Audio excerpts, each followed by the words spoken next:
You're listening to The Jacob Valk Show. He's breaking down the latest and greatest in sports as only he can.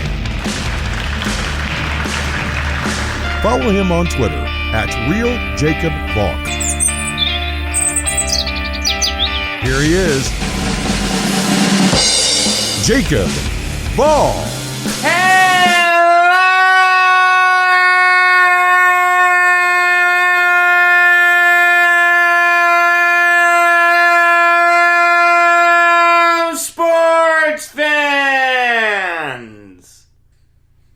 That was a long one. I like that. Welcome to another edition of the Jacob Valk Show. I am Jacob Valk. And you know what I'm going to start with. Buccaneers-Packers. And there are a lot of interesting storylines to break down from this game. I think the best way to go about it is to go chronologically. So that's what I'm going to do. I'll start with what happened just before halftime. Brady throwing the Hail Mary to Scotty Miller for a 39-yard touchdown pass. A lot of people got on Mike Pettin for that call on defense. Oh, how do you allow Miller to get that open? What are you doing? You've got to drop more guys back. The play call didn't bother me. People said that was as bad as Greg Williams' cover zero blitz against the Raiders. It wasn't. It wasn't the greatest play call that Pettin could have made, but it wasn't a terrible one. Go back and watch that play unfold. How many Packers do you see stay in the box? 6. That means that there were 5 Packers guarding 3 Buccaneers wide receivers. That math favors the Packers. In a perfect world, would you only rush 3 there and drop 8? Yes. I'm with you there. But it wasn't as bad as the Greg Williams call. It really wasn't an egregious call. The only reason we're even talking about it is because Kenny King had one of the worst games you can have as a cornerback. I mean, if you go back and watch what King did on just that play, and he was pitiful the whole game, but just specifically on that play, if you watch what he did, he's the one on Scotty Miller. What you should do as a cornerback in that spot is watch your receiver, watch what moves he's going to make. Then when he's done making those moves, turn your head. King never really looked at Scotty Miller. He was looking at Brady the whole time, and King reached his arm out to try to feel where Miller was. That's not going to work. By the time you've turned around, Miller's already ran past you. Kenny King is going to be a free agent in a couple months. I don't see how any team signs him after that dismal performance yesterday. Again, not just on the Miller touchdown. That's just a microcosm of his bad game. That whole game, he was putrid. He'll be lucky to get a training camp invite after that horror show. That touchdown made it 21-10 Buccaneers. I mean, that is a ball-busting touchdown. If you're the Packers and you keep it to within 4, okay. One-score game. We get the ball back to start the second half. We've got a chance at this thing. The Miller touchdown made it a 2-score game. There was that sense watching the game that, okay, this is it. The Packers are dead. The Buccaneers have this. And that was exemplified by the Aaron Jones fumble. Buccaneers get the ball. Next play, Brady throws a touchdown pass to Cameron Brate. 28-10 Buccaneers. No one in the building thinks the Packers have a shot at this. No one watching thinks the Packers are going to come back. But give Aaron Rodgers credit. He made it 28-23 after 3 quarters. After the break touchdown, Packers go on an 8-play drive. Rodgers throws a touchdown pass to Robert Tonyan. The Buccaneers then go 3 and out. The Packers defense stepped up. Rodgers then goes on a 14-play drive that takes 7.5 minutes. Touchdown Packers.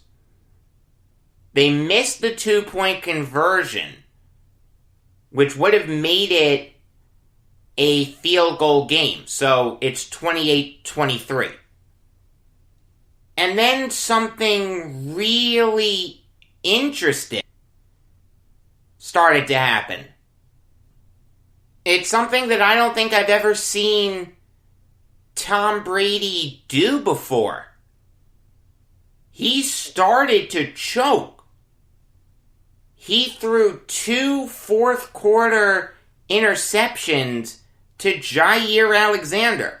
Now, Alexander is a great cornerback. I'm not knocking him. But if you're Brady, you can't throw 2 fourth-quarter interceptions. Both those interceptions happened inside the Packers' 25-yard line. Brady was giving the game to the Packers. Like, if the Packers had come back, we'd be talking about this epic choke job by Brady. All the talk now is about how upset Belichick is. Belichick has to be furious. Brady was responsible for Belichick more than Belichick was responsible for Brady. If the Packers had come back and won because of one of those Brady interceptions, we'd be talking about how Belichick never would have allowed that. How that wouldn't have happened under Belichick. But the Packers just couldn't seize the moment. You know how many plays the Packers ran after the Brady picks? 6. They had 2 3-and-outs. They only gained 5 yards. Rodgers is on the sidelines telling his defense, you've got to get a stop, you've got to get a stop. The defense gets 2 stops. Aaron Rodgers can't do anything. Then the Buccaneers drive down the field. They kick a field goal. It's 31-23 at this point. So it's a 1-score game. According to analytics, it's very unlikely that you're going to miss 2 2-point conversions. Remember, the Packers missed 1. Rodgers drives down the field. First and goal at the 8. 3 straight incompletions. It seemed like Rodgers had an opening to run for a touchdown, but he tried to squeeze it into Davante Adams on 3rd down. That's not the real issue here. It is something that deserves to be mentioned, but it's really a subplot to what happened next. You've got 4th and goal at the 8. What would you rather do? Give the ball back to Tom Brady, the greatest player in NFL history? Or trust that Aaron Rodgers isn't going to throw a 4th straight incompletion? Matt LaFleur chose the former. Mason Crosby drilled the field goal, made it a 5-point game. The Packers never saw the ball again. They almost did with like a $1:40 left in the game, but Kenny King, again, he makes a terrible play, commits pass interference on Tyler Johnson. Now, this is something I've seen mentioned. The referees were letting him play. How do you throw a flag in that spot? They were letting them play. But egregious penalties should always be called, regardless of if you're calling a tight game or a loose game. That was so obviously pass interference that even the most ardent Packers fan would tell you, yeah, that was pass interference. I thought the referees handled this game perfectly. They let the players play. They called the egregious stuff.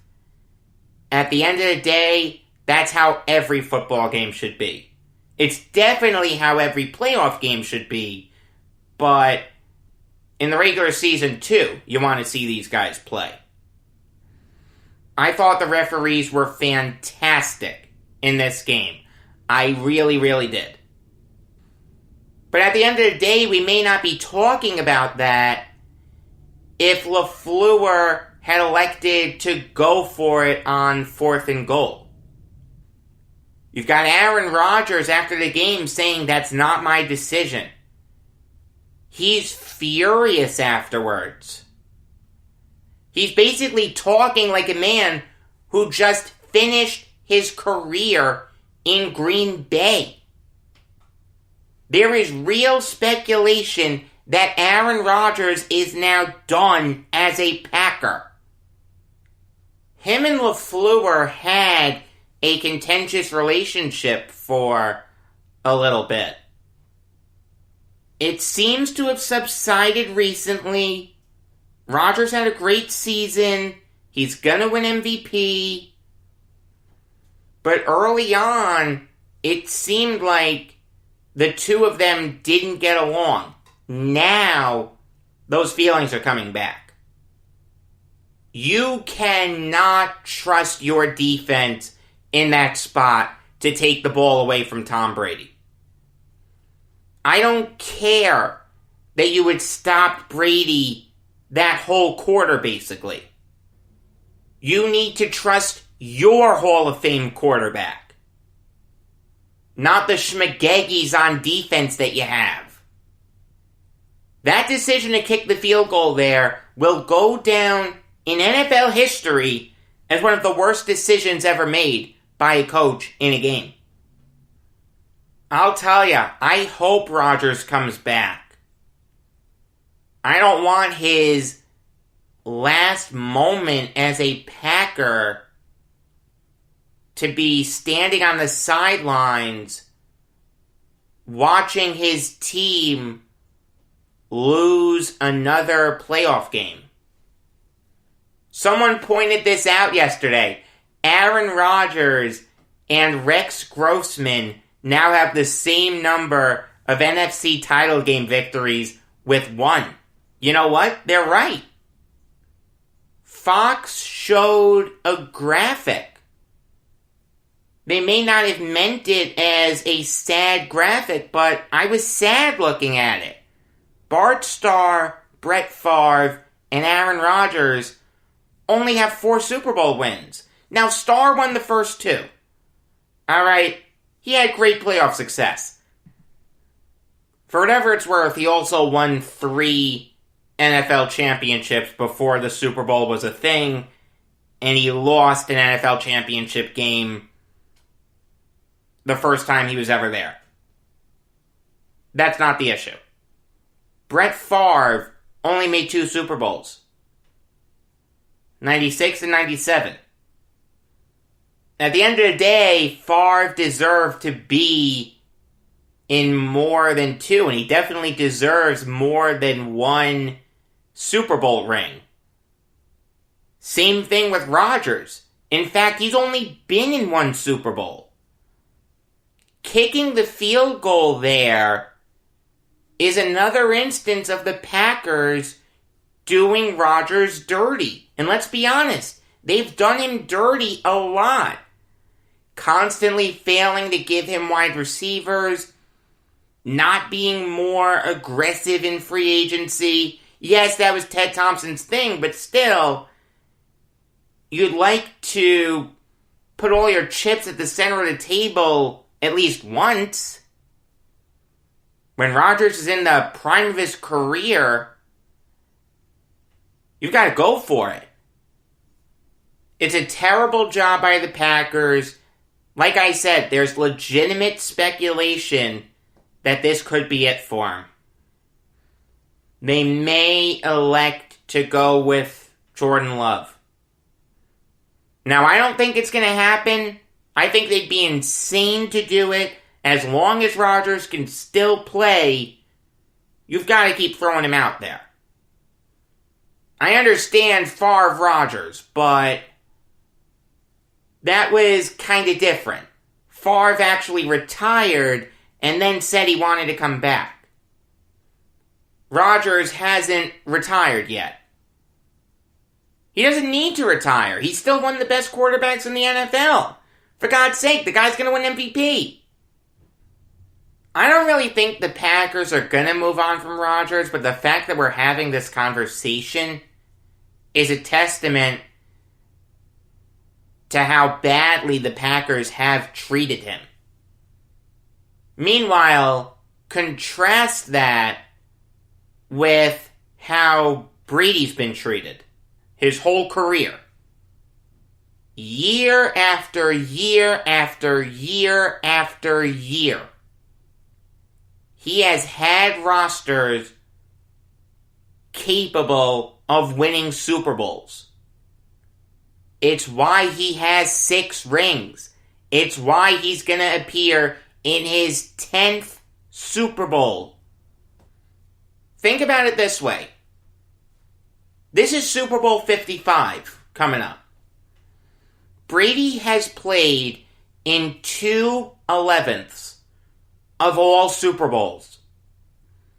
I don't know what 2/11 is as a percentage, but that's nothing short of incredible. I mean, look, now that Brady's a Buccaneer, I don't hate him. In fact, there's a part of me that'll be rooting for him. Stick it to Belichick some more. If Belichick was the one to go to the Buccaneers, I'd still hate him because of how he screwed over the Jets by resigning on a napkin. And the Patriots, forget about it. I don't care who their head coach is. I don't care who their quarterback is. I will always hate them. Brady, though, now that he's on another team, I have nothing against him. Let's go. Stick it to Belichick some more. I have no problem with that. I mean, all the people who said that Belichick is the one responsible for Brady's success, you can't say that anymore. You can't say that Brady was responsible for all of Belichick's success. I still think it's a symbiotic relationship. But as of right now, there are only two valid arguments to that question. Brady was responsible for Belichick and symbiosis. Belichick being responsible for Brady, that doesn't work anymore. And now the Buccaneers get to play in the Super Bowl while it's in their home stadium. The one thing I'll say to that is, it's good that there's going to be limited attendance because it does limit some of the home field advantage that you naturally get. So if it's going to happen, let it happen during this pandemic. But it is incredible. Brady has done everything you want to do in a career. The guy's now the answer to the trivia question. Who was the quarterback of the first team to play in a Super Bowl that was in their home stadium? The answer is Tom Brady. Another first for him. Moving on now to Bills-Chiefs. A really weird game. Early on, it seemed like the Bills were in great shape to win this thing. They were up 9-0 after 1. Then the Chiefs outscored them 38-6. Another comeback by the Chiefs. Now I'll say this. I thought the Chiefs had a fantastic game plan. They listened to my advice. They didn't put too much on Mahomes' plate. It was a lot of shorter passes. Mahomes really wasn't airing the ball out a lot. The deep passes that you see in the box score, those were more Tyreek Hill running amok through the Bills' defense. Hill had 9 catches for 172 yards. It was incredible. The Chiefs simplified the offense. Mahomes really just had to look at Hill and Kelsey the whole time. And it worked. The Chiefs do such a fantastic job of scheming up plays where those guys get open. You know you have to key in on them if you're the opposing defense. But they always find a way to get open. That's play calling. That's play design. That is a great job by Andy Reid and Eric Bieniemy. The fact that Bieniemy isn't a head coach is absolutely sickening. And Roger Goodell's going to need to answer for it. I understand there's not much he can say. He really can't say to a team, you have to hire this guy. Because then if Bieniemy fails, the team's going to say, hey, we didn't want this guy. Goodell made us. But it's a terrible look for the league that this eminently qualified black man is still a coordinator. I don't think it's race that's keeping him with the Chiefs. Brian Daboll and Matt Eberflus are still coordinators. You know what? They have great resumes too. Not as good as Bieniemy, but still good resumes. But on what planet is a guy like Dan Campbell a better hire than Eric Bieniemy? On what planet is Nick Sirianni a better hire than Eric Bieniemy? On what planet is Brandon Staley a better hire than Eric Bieniemy? Saleh, Smith, and Meyer, you have legitimate arguments for. I think very highly of those three guys. Campbell, Sirianni, and Staley, they shouldn't have jobs before Bieniemy. I'd say I hope he goes to the Texans, but that's such a bad job now with Deshaun Watson wanting out that there's no way he takes it. He's going to have to wait another year. Unbelievable. Going back to the play design for a minute, you had to love how Kelsey scored those 2 touchdowns. The first one was an underhand shovel by Mahomes. I mean, I could make that pass. My grandmother could make that pass. Patrick Mahomes just proved to everyone that anyone can be an NFL quarterback.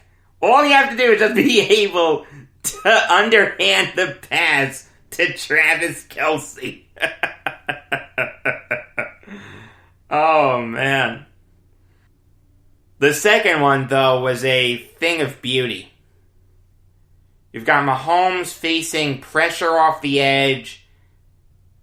He just lobs it to Kelce. No one picks him up. Kelce made like he was going to block. Everyone was focusing on one side of the field. Mahomes threw it to the other side of the field. Who was there but Travis Kelce? I mean, I'll give the Bills credit for hanging tough. They recovered an onside kick. They didn't keel over and die. Bills Mafia, you have nothing to be upset about here. You're going to be here for many years to come. This could be the first of a series of games in a great rivalry between the Bills and the Chiefs. Would that really surprise you? I understand that the Ravens could get there, the Browns could get there, and down the line, guys like Joe Burrow and Justin Herbert could get there. But if I had to put money on the next great rivalry in the NFL, I'd say it's Bills-Chiefs. Allen versus Mahomes.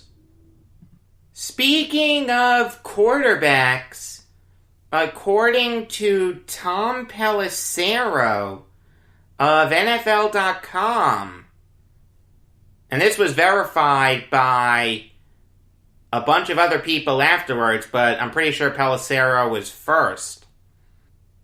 The Lions are going to trade Matthew Stafford. So after 12 seasons, the man who saved the Detroit Lions, him and Calvin Johnson, is now going to be traded. This is a new era of Lions football. Brad Holmes and Dan Campbell running the show. They want to tear things down and build it back up. You know, it's funny, we talk about how badly Aaron Rodgers was treated in Green Bay. Matthew Stafford was treated worse in Detroit. Here's a guy who has been an incredibly underrated quarterback, just had the misfortune of playing in the same era as guys like Brady, Manning, Rivers, Wilson, Rodgers, etc., etc.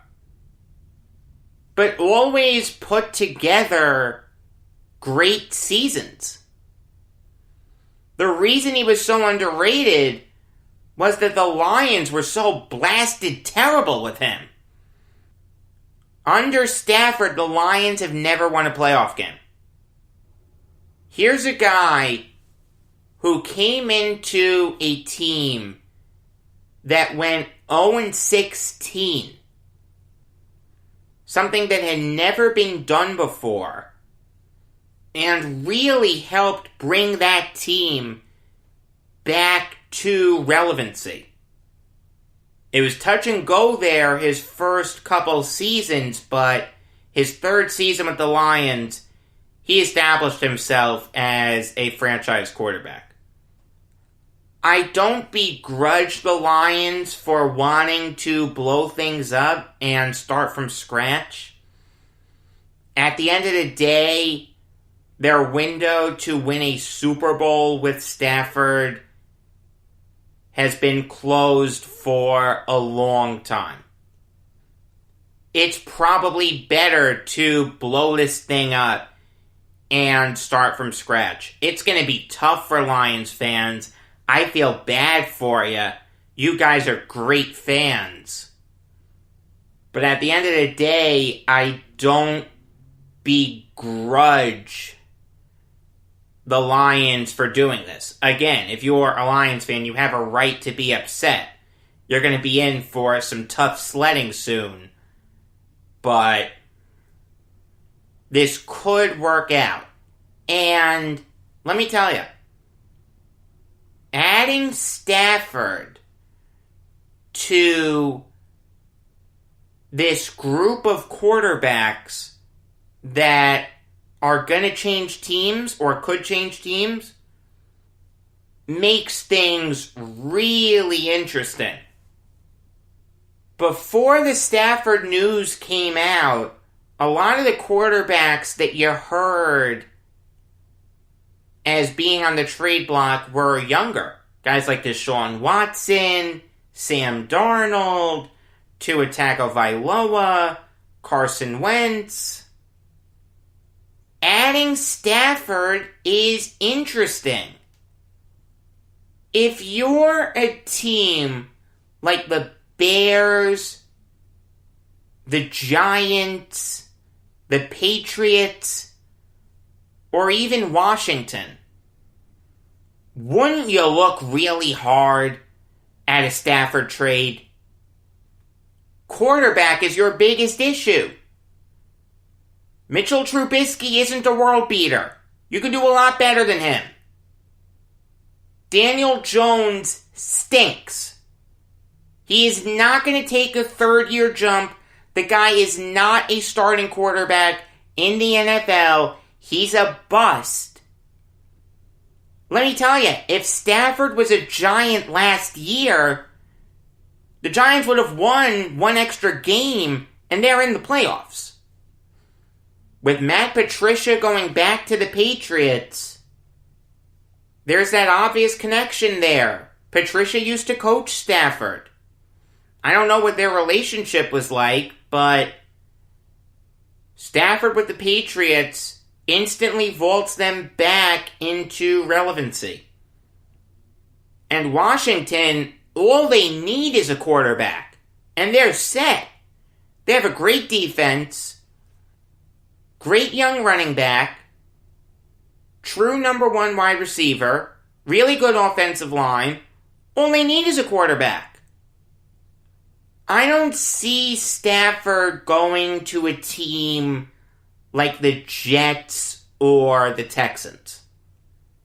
I think they're so far away from relevancy that by the time they get a roster together that could contend for a playoff spot, Stafford will have taken a step back. If Stafford was to become a Jet, I would love it. Alright, anyone's better than Sam Darnold. Sam Darnold stinks. Sam Darnold is terrible.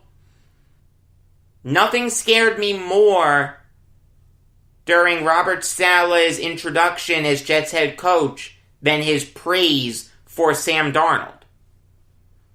When Todd Bowles was introduced as Jets head coach, he was asked about Geno Smith. He said that Geno Smith was a good quarterback in college. I wanted Salah to say something like that. But I'll say this. As God is my witness, I truly believe that the Jets are going to get Deshaun Watson. I think the stars just line up perfectly for it. Watson wants to be a Jet. The Jets have all the draft capital in the world. They've got a young quarterback who some teams still stupidly believe in. They have the pieces necessary to make that trade work. I think Watson is going to be a Jet. And you know me. I'm usually extremely jaded when it comes to the Jets. I never think anything good is going to happen to him. But I do think Watson is going to become a Jet. And it will be a fantastic trade. Regardless of what the Jets give up. I don't care if they give up their first rounders for the next 5 years. Great trade. Get your franchise quarterback. Most important thing in sports. But if I'm wrong, if they miss out on Watson, I would really consider going after Stafford. See, it comes down to this. Assuming you can't move up one spot, which probably isn't going to happen. For argument's sake, let's say it's not going to happen. Then you've got a choice.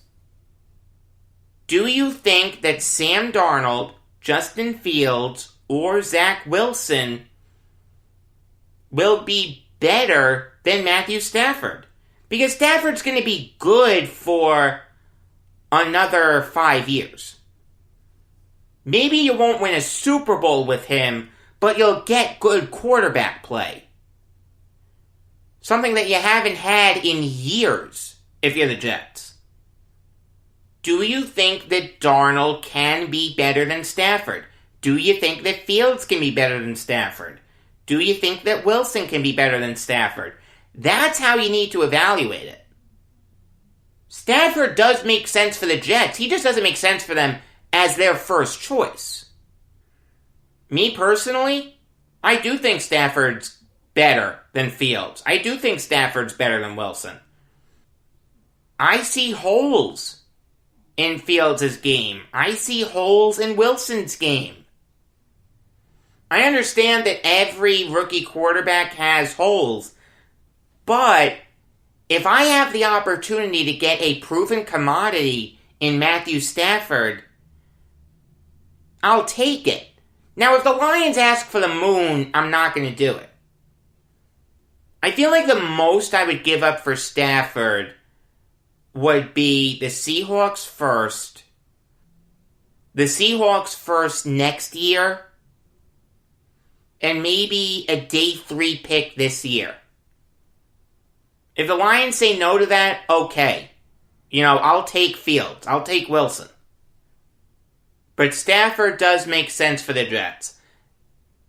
The order of preference for Jets starting quarterbacks next year is, and this is just fact, Trevor Lawrence, Deshaun Watson, Matthew Stafford, Justin Fields, and Zach Wilson.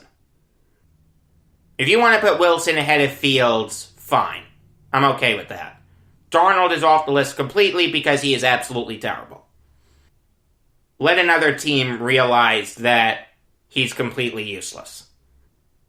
Alright, now I'll give you some MLB Valk talk. And the Yankees have made some big moves. They followed up LeMahieu and Kluber by trading for Jameson Taillon and trading Adam Ottavino to the Red Sox. I'll start with the Taillon trade. It makes perfect sense for the Yankees. It's a great trade for him. Jameson Taillon goes a long way towards shoring up that Yankees rotation. Now look, is it a guarantee that he's gonna pitch 200 innings of really good baseball? No, absolutely not. Taillon has only started 7 games since 2019. He had Tommy John surgery. He missed all of 2020. In a weird way, the coronavirus kinda helped him. Instead of rushing back for 2020, he could take his time and wait until he's 100%. Now, Taillon has talent. In 2018, he went 14-10 with a 3.2 ERA. He's also friends with Gerrit Cole. They were former teammates with the Pirates. I'm sure Cole is thrilled to have Taillon as a teammate once again. I mean, think about this rotation for a minute. Gerrit Cole, Corey Kluber, Jameson Taillon, Domingo Germán, and Jordan Montgomery, with Luis Severino waiting in the wings. That's a really good rotation. If everyone stays healthy and returns to form, that's a really good rotation. Could it implode? Yes. Kluber could get hurt again. Taillon could get hurt again. Germán could regress. But that has the potential to be a really good rotation. In a perfect world, would I like another lefty? Yes. But, c'est la vie, beggars can't be choosers.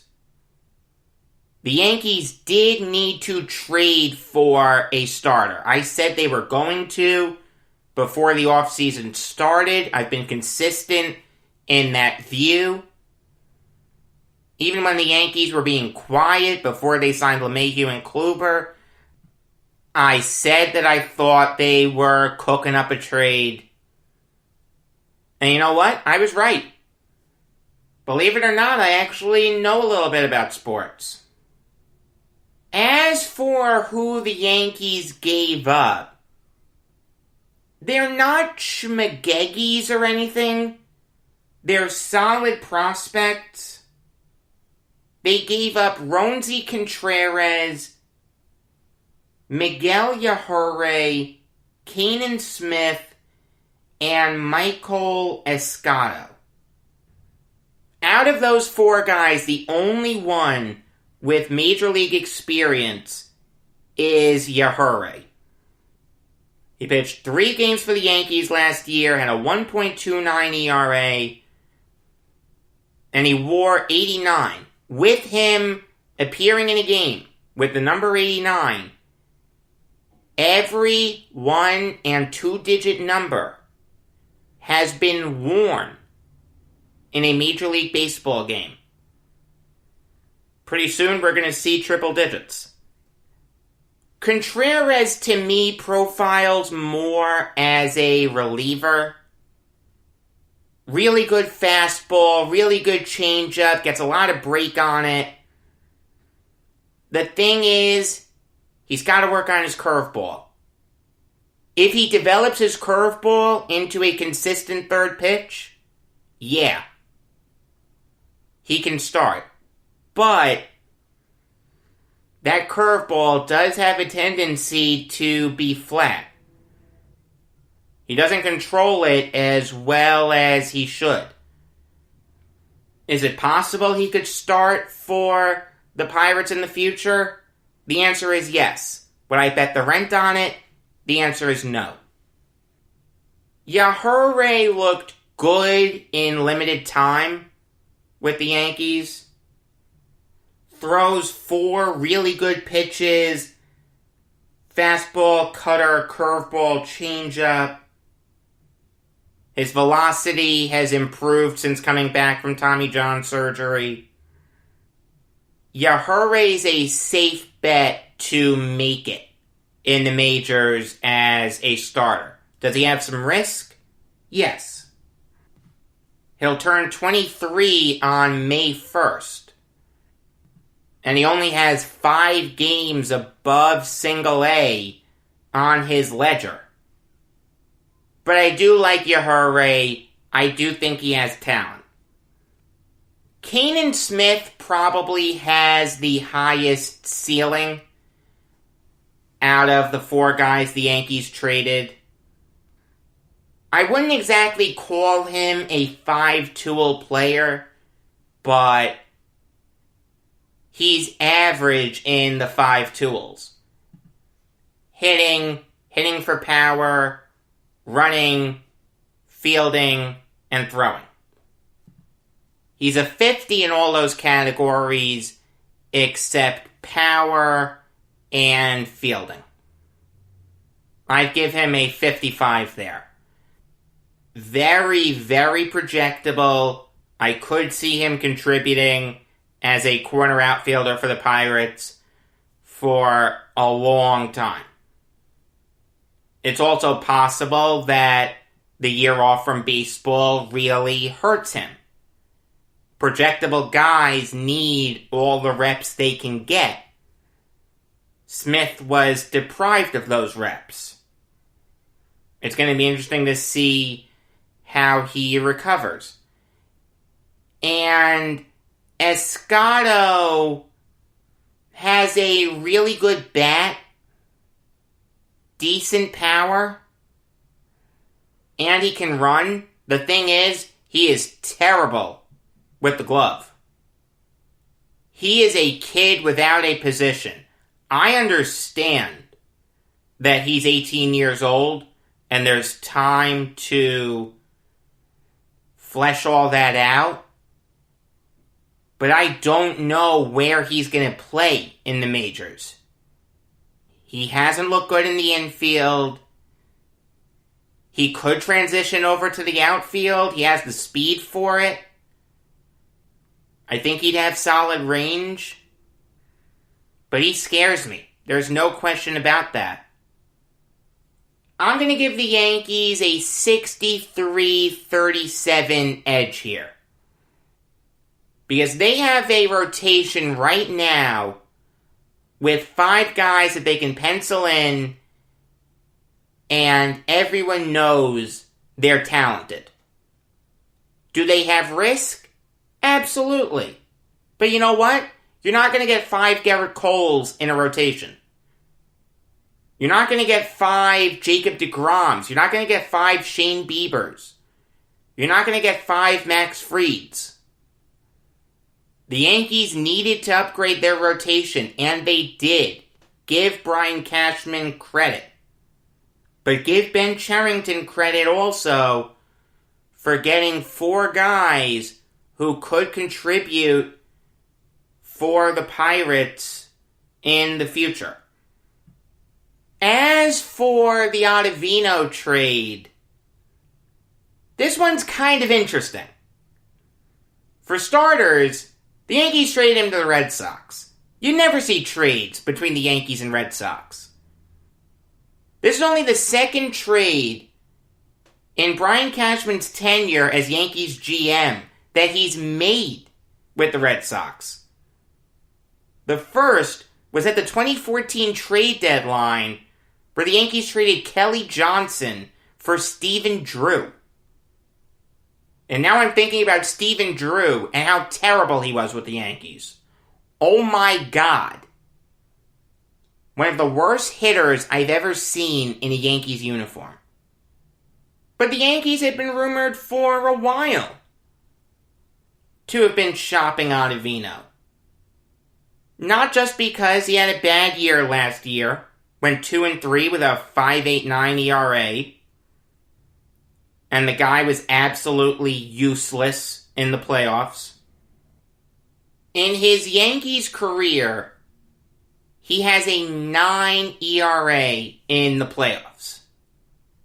The Yankees signed Ottavino to make this death bullpen. Ottavino, Canely, Britton, Chapman. It didn't work.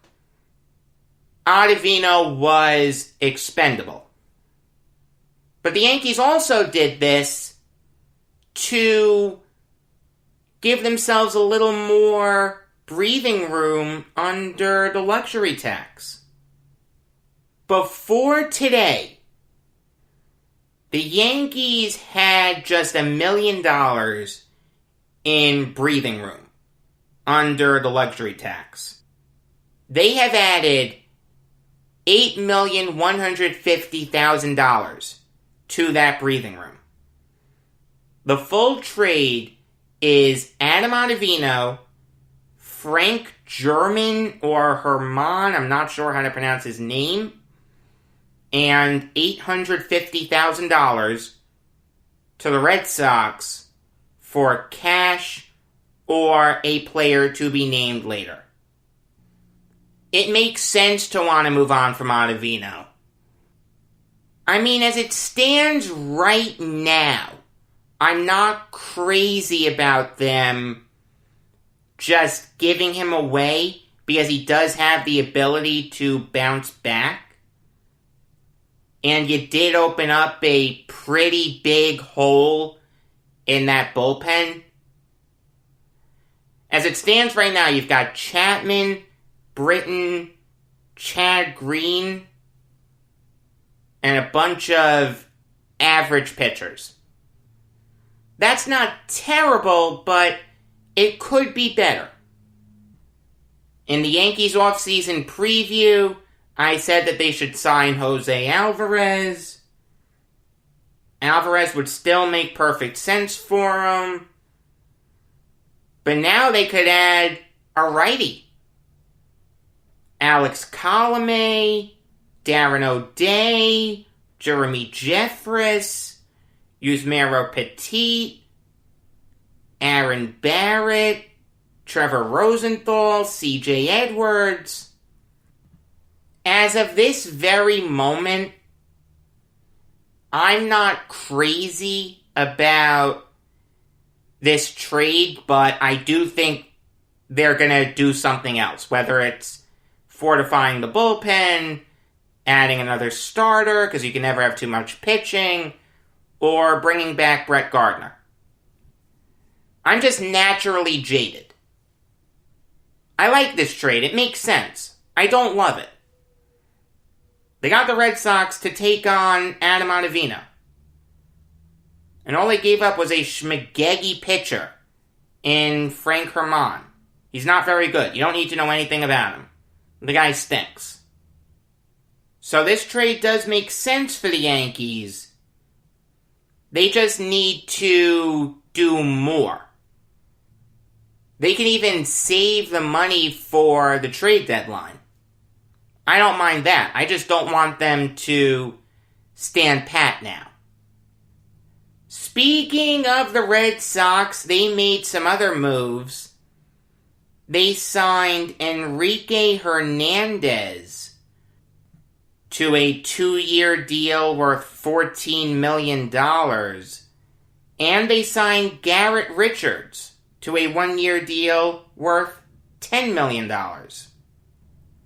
I like Hernandez. I love his positional versatility. He'll play anywhere you ask him to play.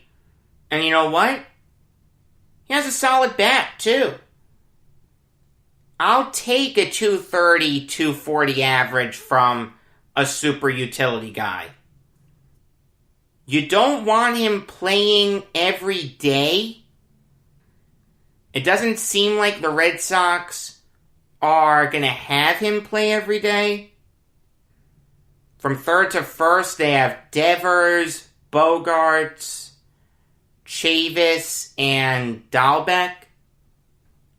So if Hernandez is being signed as a super utility player, it makes perfect sense. It's a good move by the Red Sox.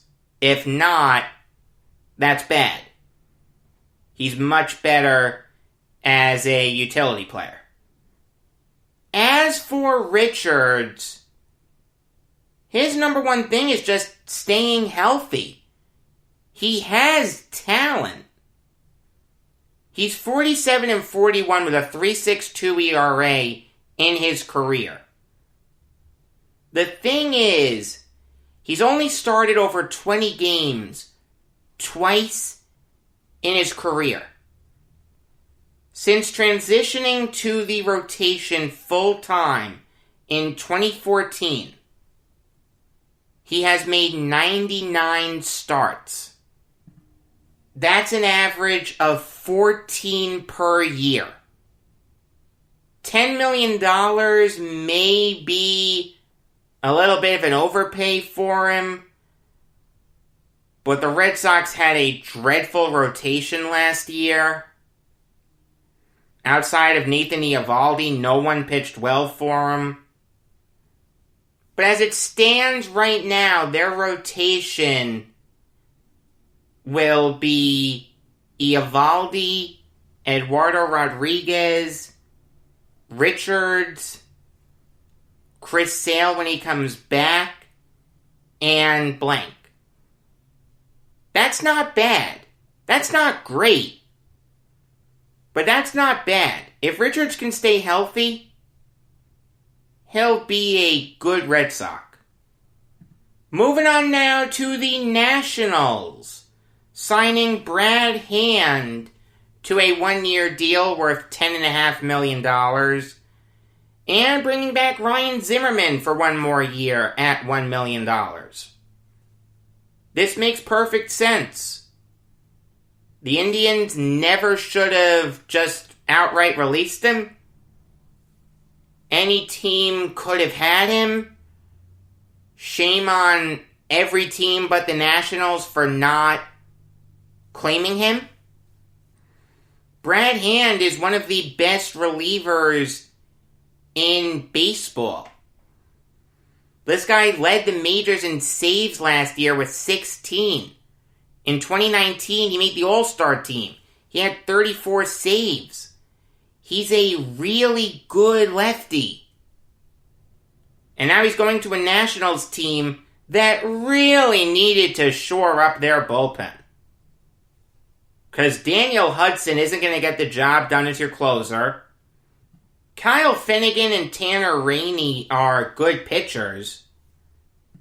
But in a perfect world, you wouldn't have them in high-leverage situations. It's also a bullpen that really didn't have any lefties. The only lefties to come out of the bullpen for the Nationals last year were Sean Doolittle, he was terrible, Ben Bramer, who only pitched in 3 games, Sam Freeman, who's a free agent, and Seth Romero, who stunk. This signing makes perfect sense. Hand is going to go a long way towards fortifying that bullpen.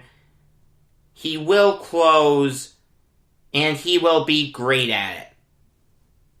Good job by the Nationals.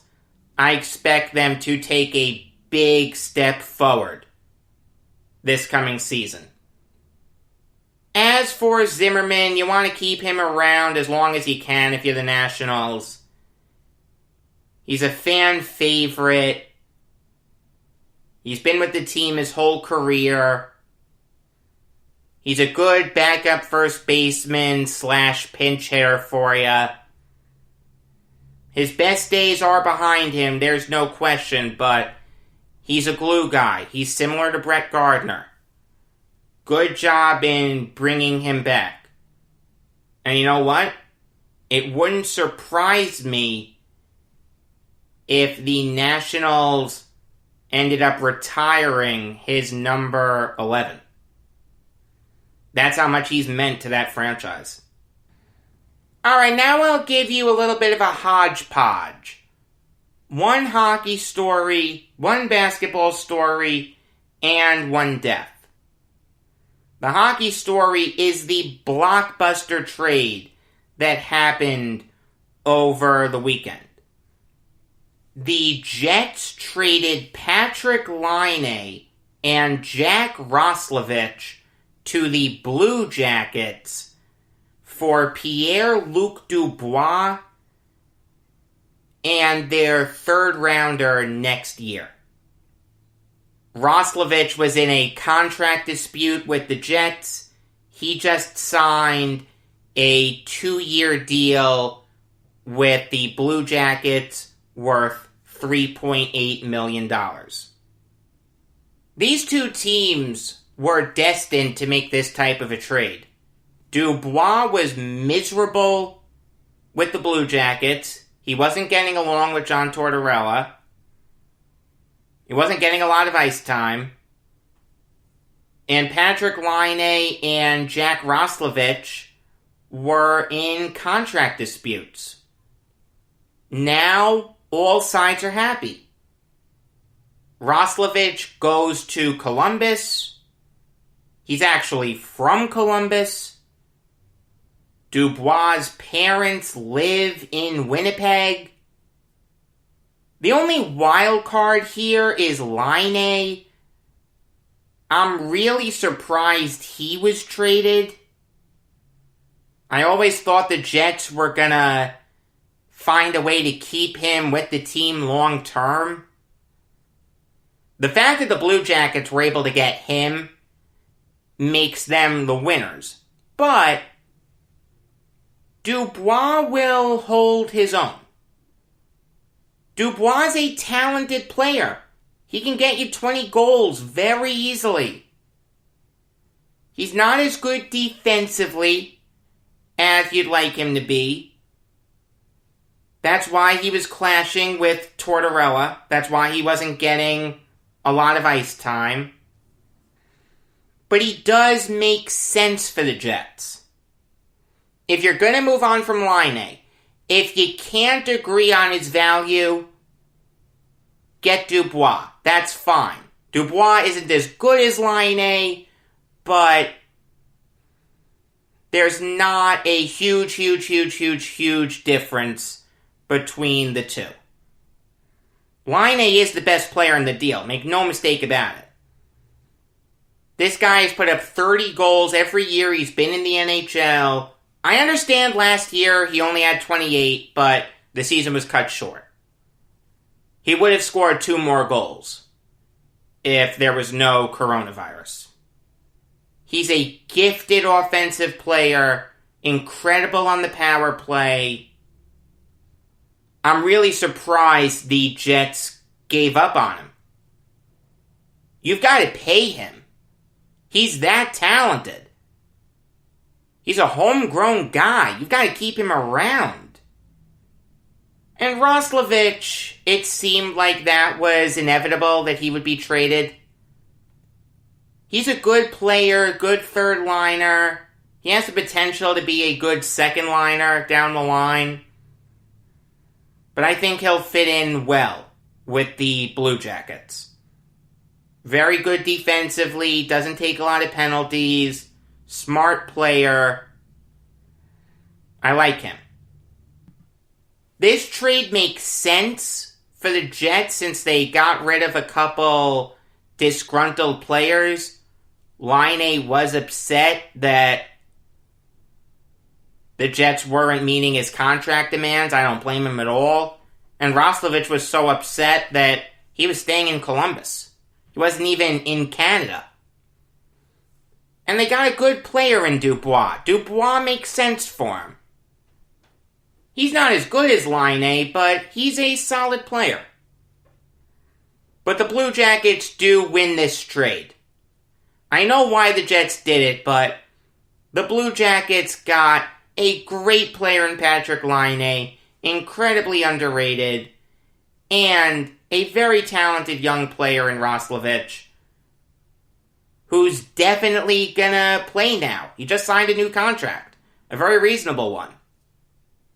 Good job by the Blue Jackets. Moving on now to my beloved Nets. Signing Norvel Pelle and being linked to JaVale McGee. You know what those two guys have in common? They're old school centers. They're good rebounders. They're really good rim protectors. They get their blocks. It is a hole for the Nets. DeAndre Jordan really isn't doing what you want him to do. He's not as good defensively as I've been making him out to be. He has been taken advantage of recently by guys like Andre Drummond and Bam Adebayo. Their backup center was Reggie Perry. I like Perry. I think he has potential. But on a team like the Nets, that's built to win now, you can't afford to have a guy going through those types of growing pains.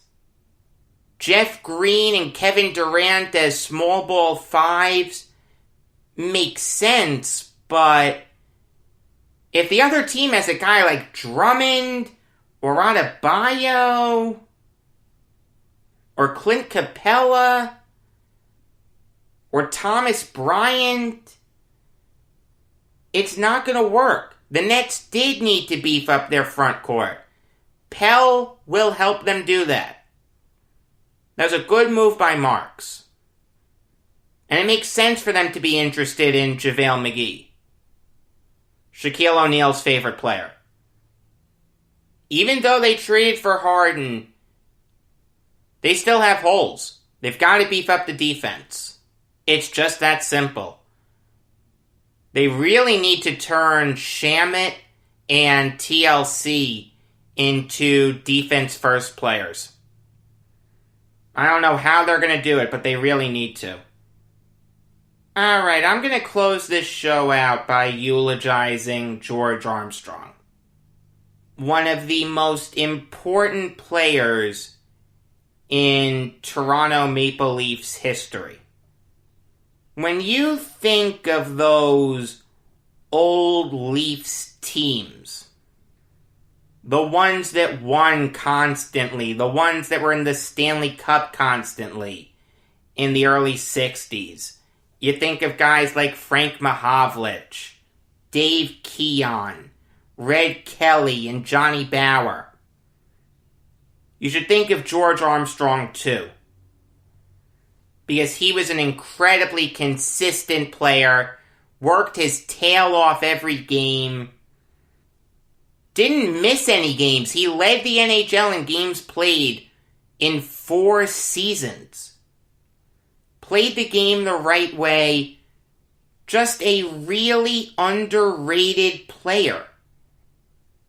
In the early 1950s and into the mid-50s, the Leafs were struggling. They'd make the playoffs. They won the 1951 Stanley Cup, but after that, they really didn't make much noise. They were disjointed. They were disoriented. Guys like Joe Primo and King Clancy just couldn't get him in line. You know why? Because they needed a strong captain.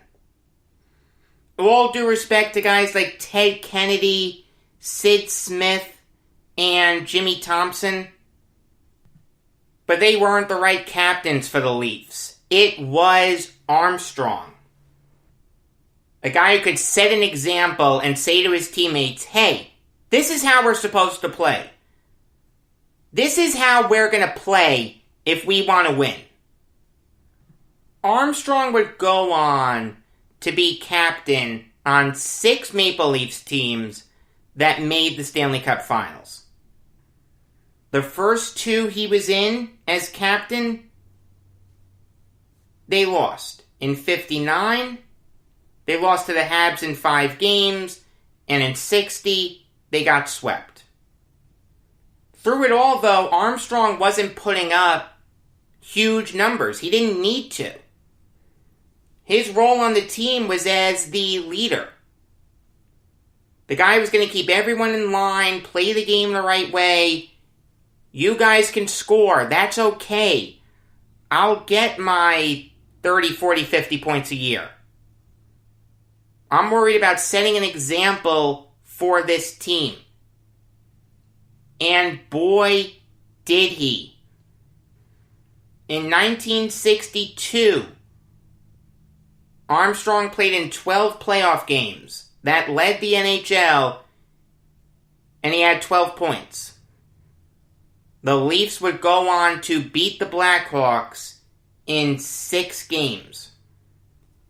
He also got the second assist on the Stanley Cup winning goal. It was scored by Dick Duff, assisted by Tim Horton and George Armstrong.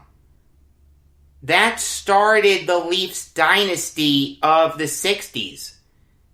They three-peated, 62, 63, and 64. They were Cup champions. In 36 playoff games, Armstrong had 34 points. He showed up when his team needed him to. Yeah, he didn't score in the regular season a lot. You know what? With the lights on bright, he did. He's also the answer to the trivia question, who was captain of the last Maple Leafs team to win a Stanley Cup? It was Armstrong. He was the captain of the 67 Leafs that beat the Habs in the Cup Finals. When he retired, he had the second longest tenure as a team captain in NHL history, behind just Dick Clapper. I didn't know that. Thank you, Wikipedia. But to this day, Armstrong is the longest serving captain in Toronto Maple Leafs history. All due respect to guys like Dave Keon, Darryl Sittler, Wendell Clark, Dougie Gilmore, Dion Phaneuf, whoever you want to say, they can't hold a candle to George Armstrong. After he retired from playing, he got into scouting. There's one clip of him at the table of the Maple Leafs during an NHL draft. He sees the camera pointed at him, and he starts playing with his false teeth. It's a funny clip. He just had the misfortune of working for the Leafs during Harold Ballard's ownership. Ballard makes Charles Wang look like John Pickett. But Armstrong handled it with grace. When John Brophy was fired as Leafs head coach stupidly, Armstrong took over even though he really didn't want to. He had a good career as a juniors coach, but no one could make the 88-89 Leafs look good. Like I said, Harold Ballard. Gotta hate him. George Armstrong was inducted into the Hockey Hall of Fame in 1975. He was a 7-time All-Star. His number 10 is retired by the Leafs, and rightfully so. Every accolade he ever got, he deserved. May he rest in peace. New York Islanders show comes your way tonight. Regular episodes of the Jacob Valk show come your way every weekday afternoon. Until next time, I am Jacob Valk saying that Baltimore's a great place to go if you're a crab.